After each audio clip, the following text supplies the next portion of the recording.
నేను ఈ కమ్యూనిటీకి వచ్చి 1 ఇయర్ 6 మంత్స్ అవుతుంది మేడం. నాకున్న ప్రాబ్లం ఏంటంటే గ్యాస్ట్రిక్ ప్రాబ్లం గురించి స్టార్ట్ అయ్యాను నేను. ఆ ప్రాబ్లం ఒక 1 మంత్ లో ఓవర్కమ్ అయింది. ఎలా అంటే నా ఫుడ్ చేంజ్, వాటర్ చేంజ్, అంటే టైంకి వర్కౌట్, ఇవన్నీ మా కోచ్ చెప్పినట్టు ఫాలో అయ్యాను. మా కోచ్ దూరంలో ఉంటారు, అయినా కూడా. మీరు కమ్యూనిటీకి ఎందుకు వచ్చారంటే రీజన్ దేనికి? బరువు పెరగడానికి, తగ్గడానికి, దేని గురించి వచ్చారు? నేను కమ్యూనిటీకి గ్యాస్ట్రిక్ ప్రాబ్లం ఉండేది నాకు 30 సంవత్సరాలు, 31, 32 సంవత్సరాలు ఉండేది. నాకు గ్యాస్ట్రిక్ ప్రాబ్లం ఉండేది. ఆ ప్రాబ్లం అనేది ఓవర్కమ్ చేసుకుందామని వచ్చాను. అంటే మీ లైఫ్ స్టైల్ ఇదివరకు ఎలా ఉండేదమ్మా? అప్పుడు గ్యాస్ట్రిక్ ప్రాబ్లం ఉంది అన్నప్పుడు మీ లైఫ్ స్టైల్ ఎలా ఉండేది?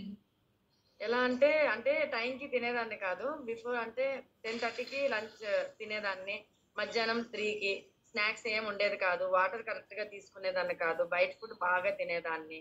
టైలరింగ్ వర్క్ లోన వాటర్ కూడా, అంటే బ్లౌజ్ అయిపోయినాకనే దిగుతాం మిషన్, వాటర్ తీసుకోవాలని తెలుసు కానీ తీసుకునేదాన్ని కాదు. ఇక నైట్ కూడా 8, 8:30 అయిపోయిన తర్వాత మా హస్బెండ్ ని, టైం అయిపోయింది నేను వండలేను, ఏమైనా తీసుకురండి అని చెప్పేసి బయట నుండి తీసుకొచ్చేసి తినేయడము, పడుకోవడము, ఎక్సర్సైజ్ లేకుండేది, ఏది లేకుండా.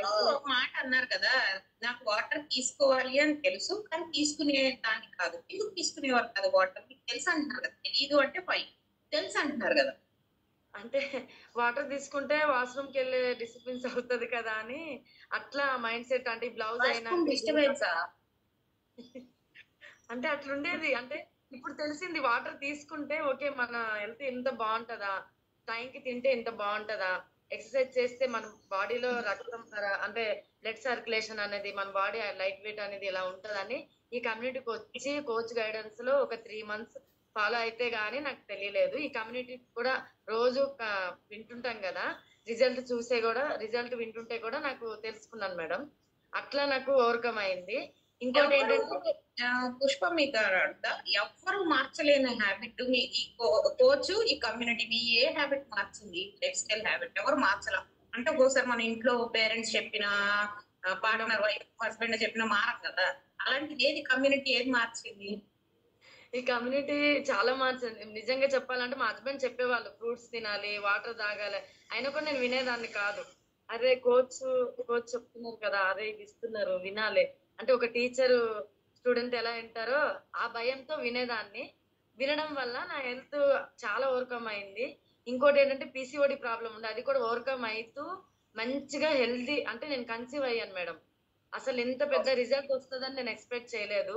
అంటే తెలుసుకున్నాను నా లైఫ్ స్టైల్, అంటే నా హార్మోన్స్ ఇన్బ్యాలెన్స్ ఇవన్నీ ఓవర్కమ్ అయిన తర్వాత 21 డేస్ ఛాలెంజ్ లో ఉంటే, అసలు ఆ ఛాలెంజ్ లో నేను తెలుసుకునేది చాలా తెలుసుకున్నాను. రిజల్ట్ కూడా గిఫ్ట్ అంటారు కదా, నాకు పెద్ద గిఫ్ట్ ఏంటంటే కన్సీవ్ అయ్యాను, అదే నా గిఫ్ట్. ఇక డెలివరీ అంటే ప్రెగ్నెన్సీ ఉన్నప్పుడు 9 మంత్స్ వరకు న్యూట్రిషన్ తీసుకున్నాను, ఎక్సర్సైజ్ నాకు తగ్గట్టు ఎక్సర్సైజ్ చేసుకున్నాను. ఇప్పుడు కూడా విత్ బేబీ ఉంది, నాకు 6 మంత్స్ అయింది బేబీకి. ఇప్పుడు ఇప్పుడు కూడా తీసుకుంటున్నా మేడం, పాపతో కూడా అప్పుడే అన్ని తీసుకుంటున్నా, కాల్షియం, ఏది చూపించండి మీ పాపని. ఇగో మేము క్లబ్ లో ఉన్నాం కదా, మొత్తం తిరిగేస్తున్నారు క్లబ్ లో పాప. Hello madam. ఆమె కూడా అంతే కదా, మీకు పొట్టలో నుంచి జూమ్ అలవాటు అయిందంటే ఆమె ఖచ్చితంగా జూమ్ అలవాటు అలవాటైంది మేడం, జూమ్ అలవాటైంది. వింటుంటారు, మంచిగా అనిపిస్తుంది. అసలు నేను ఎట్లా అంటే నీ వీధిలో తిరిగినా కూడా, వీధిలో తిరిగే వాళ్ళు కూడా పిల్లలు అవుతారు అని అంటే ఆ మెడిసిన్ తీసుకున్నా, చెట్ల మందులు తీసుకున్నా, తిరగని డాక్టర్ లేదు, ఖర్చు పెట్టని డబ్బులు లేవు, చాలా ఖర్చు పెట్టిన. బిఫోర్ పెద్ద పాప 9 ఇయర్స్ తర్వాత అసలు నేను అనుకోలేదు నాకు వచ్చిన రిజల్ట్. ఓకే, నాకు ఓవర్కమ్ అవ్వాలి, నా గ్యాస్ట్రిక్ ప్రాబ్లము, ప్రాబ్లము, నా లైఫ్ స్టైల్ ఓవర్కమ్ అవ్వాలి అనుకున్నాను. ఇంత పెద్ద రిజల్ట్ వస్తుంది అనుకోలేదు. ఇంకోటి ఏంటంటే మా పెద్ద పాప అన్నది, అమ్మ నేను ఒక్కదాన్నే, నాకు ఇంకెవ్వరు లేరు తోడని. కానీ ఈ కమ్యూనిటీ రావడం వల్ల మా పెద్ద పాపకి తోడు ఇవ్వగలిసాను, నేను మళ్ళా అమ్మనయ్యాను. అది నాకు పెద్ద రిజల్ట్ మేడం. ఫుల్ గా నేను చెప్తున్నాను, న్యూట్రిషన్ అంటే చాలా ఇష్టం. అసలు ఈ కమ్యూనిటీ కూడా ఇష్టం. ఫ్యామిలీ, అందరు ఫ్యామిలీలా ఉంటారు, ఫ్యామిలీ కంటే ఎక్కువ మేడం. కోచెస్ కూడా తల్లిదండ్రుల కంటే ఎక్కువ. ఎట్లా అంటే తల్లిదండ్రులు చెయ్యని చెప్తారు, చేయకపోతే సరేలే వదిలే అంటారు. కోచ్ అట్లా కాదు, పట్టుకొని చెయ్యాలి, ఇట్లుండాలి అని చెప్తారు. అదొకటి నాకు చాలా బాగా నచ్చింది. ఇప్పటికీ నేను మా కోచ్ కి ప్రతి ఒక్కటి అడుగుతుంటాను, హెల్త్ పరంగా ఏది తీసుకుంటే దేనికి అనేసి కూడా అడుగుతుంటాను.